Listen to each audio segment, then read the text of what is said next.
Scene updates. బాలీవుడ్తో పాటు టాలీవుడ్లో కూడా మంచి డీసెంట్ క్రేజీ ఉన్న హీరో విశాల్. బాక్సాఫీస్ దగ్గర విశాల్ నటించిన రత్నం రీసెంట్గా రిలీజ్ అయ్యి ఆడియన్స్ ముందు మిస్డ్ టాక్ని సొంతం చేసుకుంది.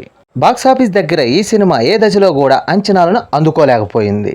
తెలుగులోనూ కూడా ఏమాత్రం జోరును చూపించలేకపోయిన ఈ సినిమా నిరాశపరిచే రిజల్ట్తోనే మొదటి వారాన్ని కంప్లీట్ చేసుకుంది.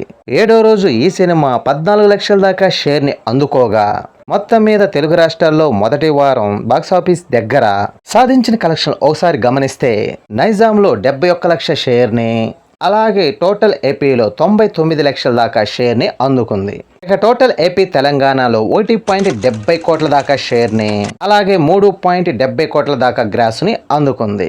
మొత్తం మీద తెలుగు రాష్ట్రాల్లో 4.50 కోట్ల దాకా బిజినెస్ జరగగా మొదటి వారంలో సాధించిన కలెక్షన్స్ కాకుండా ఇంకా 2.80 కోట్ల రేంజ్లో షేర్ని అందుకోవాల్సిన అవసరం ఉంది.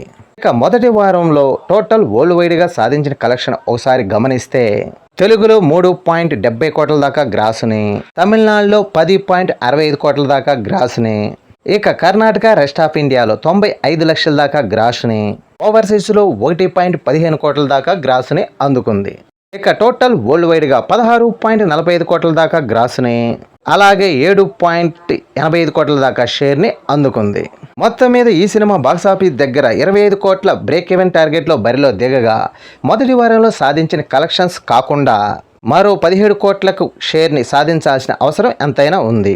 ఇక బాక్సాఫీస్ దగ్గర మిగిలిన రన్లో ఎలాంటి కలెక్షన్ సాధిస్తుందో, ఈ లాస్ని ఎంతవరకు రికవర్ చేస్తుందో చూడాలి. ఈ వీడియో నచ్చితే లైక్ చేయండి, షేర్ చేయండి, ప్లీజ్ సబ్స్క్రైబ్ చేయండి.